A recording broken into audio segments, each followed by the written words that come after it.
Hello friends, उम्मीद है आप लोग की पढ़ाई अच्छी चल रही होगी। हम लोग यूपीएससी प्री का पी वैक्यू कर रहे थे फ्रेंड्स। हम मेडिवल इंडिया का, मध्यकालीन भारत का। आइए हम लोग देखते हैं 2016 का हम लोग कर रहे हैं। 2016 का इसमें टोटल क्वेश्चंस की संख्या कितनी है फ्रेंड्स? 2016 में 3 क्वेश्चंस पूछे हैं। थ्री क्वेश्चंस पूछे गए हैं। ठीक है फ्रेंड्स, आइए 2016 को देखिए। कोशिश करिए सॉल्व करने का, ठीक है, खुद से। और उम्मीद कर रहा हूँ कि आप नोट्स बनाते चल रहे होंगे पीवाईक्यू का। आप कॉपी लीजिए, उसमें कुछ चीजें लिखिए जो फैक्ट्स इंपॉर्टेंट है यूपीएससी पॉइंट ऑफ व्यू से।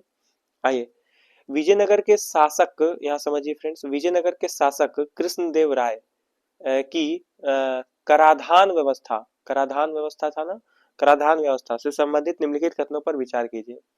आप एनसीईआरटी की क्लासेस देखिए साथ में, ठीक है, ताकि आपको क्लियरिटी साथ साथ होती चले। ठीक है, प्लेलिस्ट में आपको सब मिल जाएगा।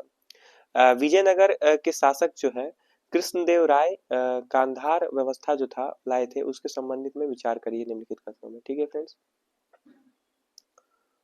तो यहाँ देखिए फ्रेंड्स, ये 2 कथन दिए हुए हैं, इसको समझिए। भूमि की गुणवत्ता के आधार पर भू राजस्व की दर नियत होती थी। तो भूमि की गुणवत्ता क्या फ्रेंड्स? भूमि का जो क्वालिटी होता था, कोई बंजर भूमि है, कोई अच्छा भूमि जो जिसका गुणवत्ता अच्छा है, वो ज्यादा अनाज पैदा करता है। तो भूमि की गुणवत्ता के आधार पर क्या भू राजस्व की दर तय होती थी कि नियत होती थी। कि किसको कितना टैक्स देना है, ये तब तय होगा जब भूमि का क्वालिटी अच्छा होगा। तो जितना अच्छा होगा उतना ज्यादा पैसा, जितना कम होगा उतना ये। क्या आपको ये सही लग रहा है? दूसरा पॉइंट देखिए, कारखानों के निजी स्वामी एक औद्योगिक कर देते थे। तो जो कारखानों के जो निजी स्वामी होते थे, कुछ कारखानों के जो निजी मतलब प्राइवेट स्वामी मतलब मालिक जो होते थे, वो औद्योगिक कर नाम से एक कर भी देते थे। ठीक है, क्या ये दोनों कथन को देखिए ध्यान से। उपयुक्त कथनों में से कौन सा या से सही है या है? ठीक है फ्रेंड्स, यहाँ देखिए, केवल एक, केवल दो, एक और दो दोनों, ना तो एक और ना ही दो। फ्रेंड्स ये वाला तो नहीं होगा, क्योंकि कोई तो सही लग रहा है फ्रेंड्स। अब बताइए, आप एक हटा दिया मैंने, अब ये सब तीनों में बताइए, केवल एक, केवल दो, या एक और दो दोनों। बताइए फ्रेंड्स, सोचिए। ये तो सही था फ्रेंड्स, ये तो सही है। अगर ये एक सही है तो क्या क्या एलिमिनेट हो जाएगा? ये एलिमिनेट, ये एलिमिनेट। ठीक है, इन दोनों में सोचिए, क्या 2 नंबर भी सही है? जी हाँ फ्रेंड्स, ये दोनों सही है। ठीक है, ये दोनों देखिए, एक और दो दोनों। ठीक है फ्रेंड्स, सी नंबर इसका आंसर हो जाएगा। ठीक है, आइए थोड़ा व्याख्या समझिए। विजयनगर के शासक कृष्णदेव राय के समय लगान का निर्धारण भूमि की उत्पादकता और उसकी स्थिति के अनुसार किया जाता था। भूमि से होने वाली पैदावार और उसकी किस्म भूमि राजस्व के निर्धारण का सबसे बड़ा आधार था। ठीक है फ्रेंड्स, तो ये आप समझ रहे हैं, अगर भूमि का क्वालिटी अच्छा रहेगा तो वो ज्यादा टैक्स देगा, और जो भूमि का क्वालिटी कम होगा वो वहां से कम टैक्स लिया जाएगा। ठीक है फ्रेंड्स, 1/8, 1/2, 1/3 ऐसा आपने पढ़ा था। हम लोग उसको पढ़ेंगे बाद में। एनसीईआरटीज में पढ़िए उसको जाके, मेरे साथ पढ़िए उसको वीडियोस में। ठीक है, तो प्लेलिस्ट में मिल जाएगा आपको। कारखानों के निजी स्वामी भी एक औद्योगिक कर देते थे। तो एक जो कारखानों के जो निजी निजी स्वामी होते थे, वो लोग भी एक औद्योगिक कर नाम से कर देते थे। तो ये आप समझ गए, दोनों कथन क्या हो गया? सत्य हो गया। कुछ चीज और समझिए। कृष्णदेव राय तुलुग वंश का महान शासक था। तो तुलु वंश का क्या था? महान शासक। कृष्णदेव राय का संबंध तुलु वंश से है, इसको लिख लीजिए। वह आंध्र भोज, अभिवन भोज, आंध्र पितामह आदि उपाधियों से विषीभूत थे। इन उपाधियों को, टर्म्स को आप लिख लीजिए, इससे संबंधित है, कृष्णदेव राय से संबंधित है। उसने बंजर व गैर कृषि भूमि को कृषि योग्य बनाने हेतु विभिन्न प्रयास किए। आप समझ रहे हैं फ्रेंड्स, जो भूमि जहां पर कृषि योग्य नहीं है, वो भूमि को वो कृषि योग्य बनाने के लिए बहुत प्रयास किया। साथ ही उसने विवाह कर जैसे अलोकप्रिय कर को भी समाप्त किया। जो विवाह कर होते थे फ्रेंड्स, अगर आप विवाह कर के बारे में आप पढ़ेंगे, उसमें विवाह कर होता था। विवाह करने पे जो कर देना पड़ता था, वो जैसा ये लोकप्रिय नहीं था फ्रेंड्स लोगों के बीच, तो इसको वो समाप्त किए। ठीक है, तो ये आप लिखिए, इसको लिख लीजिए। ठीक है, ये विवाह कर को समाप्त किया। क्या किया? समाप्त किया, कृष्णदेव राय। और कृष्णदेव राय का जो संबंध है तुलु वंश से, और इसका अन्य जो प्रसिद्ध उपाधियां या नाम है, ये सब है। ठीक है फ्रेंड्स, इसको लिख लीजिए। विवाह कर को खत्म किया। थोड़ा सा और समझिए।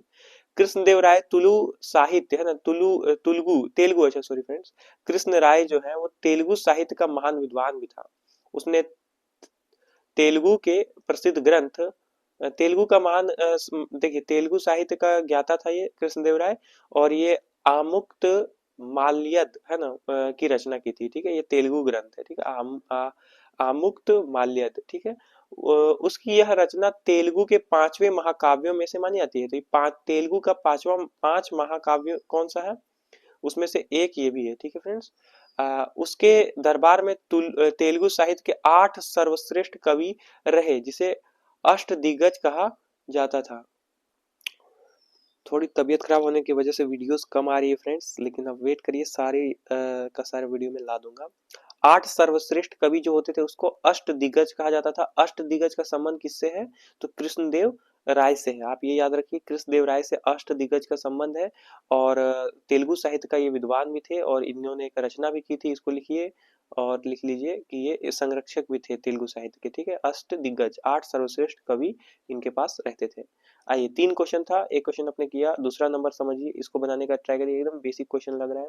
याद रखिए, भारतीय इतिहास के मध्य काल में बंजारे सामान्यतः कौन थे। तो बंजारे फ्रेंड्स, आपने इसको कई बार सुने होंगे बंजारे। ठीक है, तो बंजारों को आप समझते हैं, लेकिन ये मध्यकालीन भारत के टाइम पीरियड का पूछ रहा है। ठीक है फ्रेंड्स, मेडिवल टाइम पीरियड का। यहाँ देखिए, मेडिवल टाइम पीरियड का में बंजारे का अर्थ क्या होता था, कृषक, योद्धा, बुनकर, व्यापारी। ठीक है फ्रेंड्स, जो इसका एक और अर्थ है वो यहाँ पे ऑप्शन में है ही नहीं फ्रेंड्स, तो आप कंफ्यूज तो होंगे नहीं कि बंजारे कौन थे।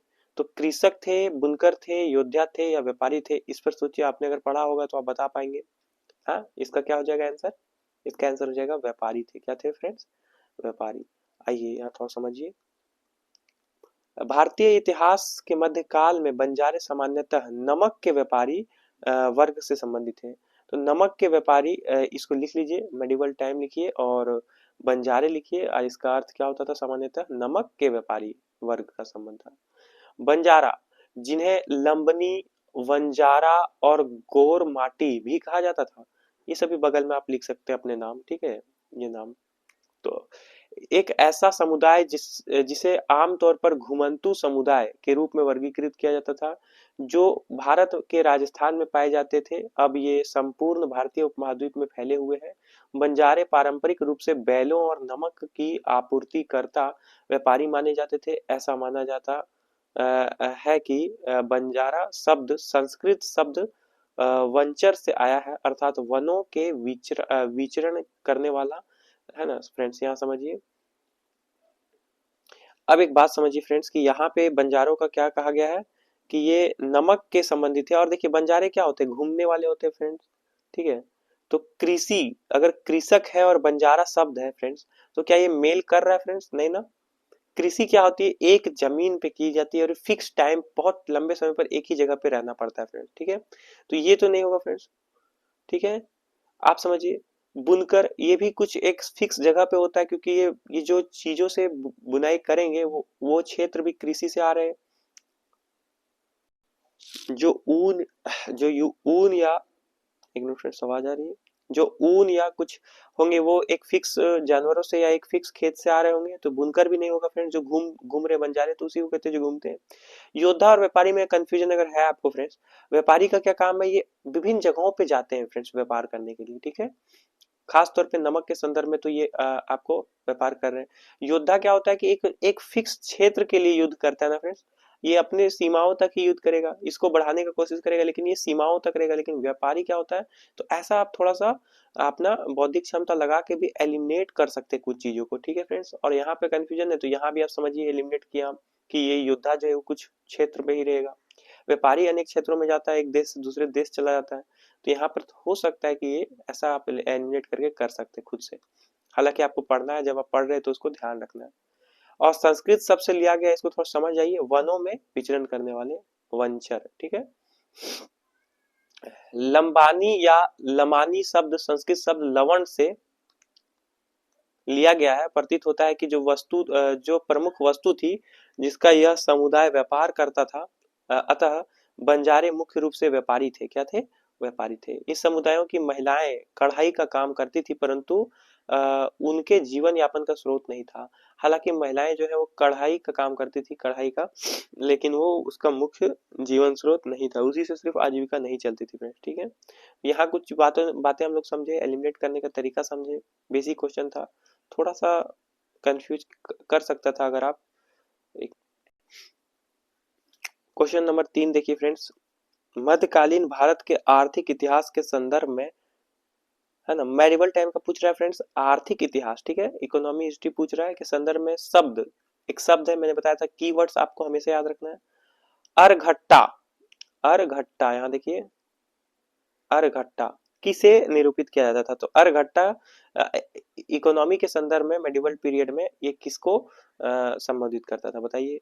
बधुआ मजदूरों को, इकोनॉमी के संदर्भ में, ठीक है फ्रेंड्स, इकोनॉमी के संदर्भ में, तो आप यहाँ समझिए, बधुआ मजदूरों को, सैन्य अधिकारियों के लिए दिए गए भूमि के अनुदानों को, भूमि की सिंचाई के लिए प्रयुक्त जल चक्र को, और कृषि भूमि में बदली गई बंजर भूमि को, कृषि भूमि में बदली गई बंजर भूमि। तो आप समझिए कि इसमें क्या हो सकता है, अर्थव्यवस्था के संदर्भ में, देखिए मजदूर भी अर्थव्यवस्था से जुड़े हुए हैं, सैन्य अधिकारियों में दिए गए भूमि अनुदान, ये अर्थव्यवस्था से नहीं जुड़ा हुआ है फ्रेंड्स, इसको काट दीजिए, ठीक है, एलिमिनेट कर दिए कुछ चीजें खुद से।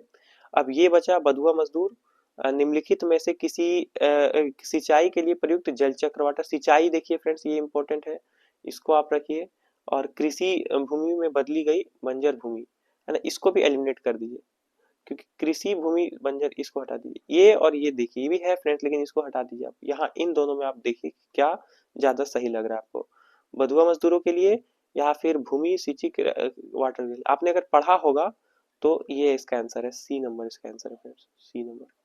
कुछ कुछ एलिमिनेट करना सीख रहे हैं आप चीजों को साथ साथ। भूमि की सिंचाई के लिए प्रयुक्त जल चक्र, वाटर व्हील, जो वाटर व्हील होता है उसको अर्घट्टा कहते हैं फ्रेंड्स। अर्घट्टा का चित्र आप लोग देखिएगा फ्रेंड्स जब आप एनसीईआरटी पढ़ेंगे तो।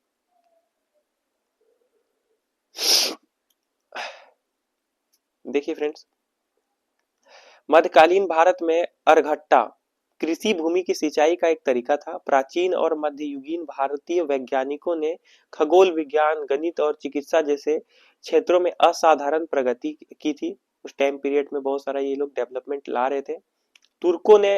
तुर्कों के आने के बाद नई प्रौद्योगिकियों की शुरुआत हुई। आप याद रखिएगा कि तुर्क जब आए थे तो नई प्रौद्योगिकियों का शुरुआत हो गया, जैसे कागज, चरखा, है ना, यहाँ देखिए कागज आया, चरखा आया। तुर्कों के बाद क्या क्या आया ये आप लिख लीजिए, तुर्कों ने क्या क्या लाया, कागज, चरखा, लोहे की रकाब व अन्य उपकरण ये सब लाए। मुगल सम्राट बाबर ने दो भारतीय यंत्रों को सूचीबद्ध किया, जिनमें से एक था समय की गणना करने वाला यंत्र, टाइम को पीरियड यानी घड़ी, जो फ्रेंड्स एक तरह से समय को, वह दूसरा सिंचाई का यंत्र। सिंचाई यंत्रों में दो प्रकार के सिंचाई यंत्रों का वर्णन मिलता है। पहला कौन सा है फ्रेंड्स, साकिया या अरहट या रहट, ठीक है, रहट, ये सब तो आप अरहट और साकिया ये तो आप गाँव में देखते सुनते अभी भी, ठीक है फ्रेंड्स, ये नाम अभी भी प्रचलन में रहट नाम से जाना जाता है। तथा दूसरा ढेकली के नाम से जाना जाता था, ठीक है फ्रेंड्स, ये भी सिंचाई का एक यंत्र होता था। एनसीईआरटी में आप इसे पढ़िएगा। देखिए फ्रेंड्स, हम लोग 2000 एक मिनट फ्रेंड्स, हम लोग 2016 वाला कंप्लीट कर लिए फ्रेंड, 2016, आपको 1995 से 2025 तक करना है फ्रेंड्स, ठीक है। Thank you friends.